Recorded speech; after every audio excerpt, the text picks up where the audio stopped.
Welcome to Kenton's videos. Enjoy the video. In this video, I will explain how to make homemade healthy jelly. First, select your fruit carefully. Ripe fruit provides the best natural sweetness and flavor.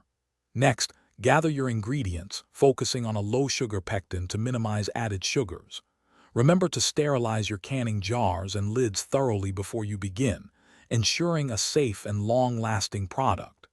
This preparation is crucial for a successful batch of delicious, healthy jelly. Once your fruit is prepared, gently crush it and cook it down to extract all the flavorful juice. This step is vital for a rich base. Then, incorporate your low-sugar pectin, stirring well, and bring the mixture to a full, rolling boil that cannot be stirred down. Quickly add your measured sugar, stirring until it dissolves completely, and return the jelly to a hard boil for 1 minute. This precise timing ensures proper setting. After boiling, it's time to test for the set.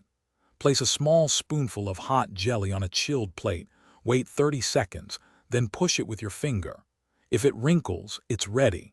Skim off any foam that forms on the surface for a beautifully clear jelly. Carefully ladle the hot jelly into your sterilized jars, ensuring you leave exactly 1/4 inch of headspace at the top. This is important for proper sealing.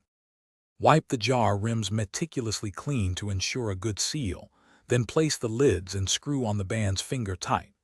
Process the filled jars in a boiling water bath for 10 minutes, adjusting for altitude if necessary. This creates a vacuum seal, preserving your delicious jelly for months. Let the jars cool undisturbed for 24 hours. Remember to check the description for a link to the amazing Shark AI Ultra Robot Vacuum and other great deals. Thanks for watching. Consider subscribing if we helped you.